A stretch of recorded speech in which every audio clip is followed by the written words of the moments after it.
ಪ್ರೇಕ್ಷಕರ ಗ್ಯಾಲರಿಯಲ್ಲಿ ಇದ್ದಂತೆ ಈ ಒಂದು ಘಟನೆ ನಡೆದಂಥ ಸಂದರ್ಭದಲ್ಲಿ ಪ್ರೇಕ್ಷಕರ ಗ್ಯಾಲರಿಯಲ್ಲಿ ಇವರು ಕೂಡ ಇದ್ರು, ಪ್ರತ್ಯಕ್ಷದರ್ಶಿಯಾಗಿದ್ದಾರೆ. ಸರ್, ಏನಾಯ್ತು ಸರ್ ಆ ಘಟನೆ? ಸರ್, ನಮ್ಮದು ಆ್ಯಕ್ಚುಲಿ ಕಲಾಪ ನೋಡೋದಕ್ಕೆ 12 1 ಗಂಟೆ ಅವಧಿ ಕೊಟ್ಟಿದ್ರು ಸರ್. 12 ಕಾಲ ಅವಧಿಯಲ್ಲಿ ಹೋದ್ವಿ. ಅವನು ಆ ದುಷ್ಕರ್ಮಿ, ನಾವು ಗ್ಯಾಲರಿ 1ರಲ್ಲಿದ್ವಿ, ಗ್ಯಾಲರಿ 2ರಲ್ಲಿ ಅವನಿದ್ದ. ನಾವು ನೋಡ್ತಿದ್ದಂತೆ ಇವರು ಮಧ್ಯಪ್ರದೇಶದ MP ಅವರು ಸ್ಪೀಚ್ ಕಲಾಪದಲ್ಲಿ ಮಾತಾಡ್ತಿರೋ ಸಂದರ್ಭದಲ್ಲಿ ಅವ್ನು ಗ್ಯಾಲರಿಯಿಂದ ಜಂಪ್ ಮಾಡಿದ ಸರ್. ಅಲ್ಲಿಗೂ ಅವ್ರು ಸೆಕ್ಯೂರಿಟಿಯರು ಹಿಡಿತಾ ಇದ್ರು.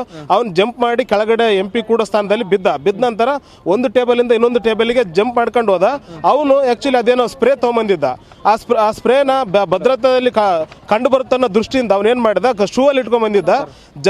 ಬೆಂಚಿಂದ ಬೆಂಚ್ ಕಲಾಪ ಮುಂದೆ ಸಭಾಧ್ಯಕ್ಷರು ಕೂಡಂತ ಪ್ಲೇಸಿಗೆ ಹೋಗೋದಕ್ಕೆ ಪ್ರಯತ್ನಿಸಿದ. ಅಷ್ಟರೊಳಗಡೆ ಅಲ್ಲಿರುವಂಥ MP ಗಳು ಎಲ್ಲರೂ ಅವ್ನು ತಡೆ ಹಿಡಿದಾಗ ಅವನು ಬಲಗಾಲಿನ ಶೂ ತೆಗೆದು ಅದ್ರ ಒಳಗಡೆ ಒಂದು ಸ್ಪ್ರೇ ಹಿಡ್ಕೊಂಡ್ ಬಂದಿದ್ದ.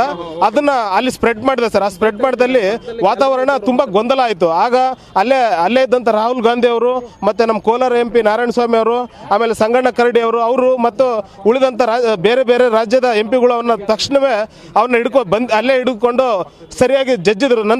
ನಂತರ ಅಲ್ಲಿನ ಕೇಂದ್ರೀಯ ಫೋರ್ಸ್ನವರು ಏಕಾಏಕಿ ಬಂದು ಅವನ್ನ ಬಂಧಿಸಿ ಕರ್ಕೊಂಡು ಹೋದ್ರು. ಅವನು ಆ ಸಂದರ್ಭದಲ್ಲಿ ಅದೇನೋ ಘೋಷಣೆ ಕೂಗ್ತಾ ಇದ್ದ.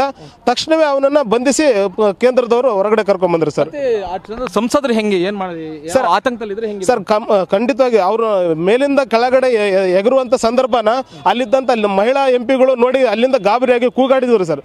ಕೂಗಾಡಿದ ನಂತರ ಅವನು ಆದ್ರೂ ಯಾವುದೇ ಭಯ ಇಲ್ಲದೆ ಜಂಪ್ ಮಾಡಿದ ತಕ್ಷಣ ಬಿದ್ದ ತಕ್ಷಣ ಅಲ್ಲಿದ್ದ MP ಗಳು ಒಬ್ಬೊಬ್ರು ಕೈ ಕಾಲು ಅವ್ನು ಹಿಡ್ಕೊಂಡ್ರು. ಉಳಿದಂಥವ್ರು ಬಂದು ಸರಿಯಾಗಿ ಜಜ್ಜಿದ್ರು ಸರ್. ಅವನು ಆದ್ರೂ ಕೂಡ ಜಜ್ಜಿದ್ರ ಗುಡೆಗೆ ಅವನಿಗೆ ಯಾವುದೇ ರೀತಿ ಭಯ ಇಲ್ಲದೆ ಅವನು ಬಲಗಾಲ್ ಶೂನಲ್ಲಿ ಒಂದು ಏನೋ ಸ್ಪ್ರೆಡ್ ಆಗೋಂಥದ್ದು ಒಂದು ಕೆಮಿಕಲ್ ಏನೋ ಹಿಡ್ಕೊಂಬಂದ ತಕ್ಷಣ ಹೊಡೆದ ತಕ್ಷಣ ಟೋಟಲಿ ಆ ಕಲಾಪ ಏನಿದೆಯಲ್ಲ, ಕಲಾಪ ತುಂಬಾ ಒಂದು ಹಳದಿ ಕಲರ್ ಸ್ಪ್ರೇ ಫುಲ್ ವಾತಾವರಣ ಆಯ್ತು. ಅಂದ್ರೆ ಒಬ್ಬ ಮನುಷ್ಯದಿಂದ ಇನ್ನೊಬ್ಬ ಮನುಷ್ಯ ಕಾಣದೇ ಇರೋಷ್ಟು ಸ್ಪ್ರೇ ಹೊಡೆದ ಸರ್ ಅವನು ಏಕಾಏಕಿ. ಅದಾದ ನಂತರ ಅದೇನೋ ಘೋಷಣೆ ಕೂಗ್ತಾ ಇದ್ದ, ಅದೇನಂತ ಕೇಳಿಸ್ಲಿಲ್ಲ. ತಕ್ಷಣವೇ ಕೇಂದ್ರ ಮೀಸಲು ಪಡೆಯವರು ಅವನು ಬಂಧಿಸಿ ಹೊರಗಡೆ ತಗೊಂಡ್ಬಂದ್ರು.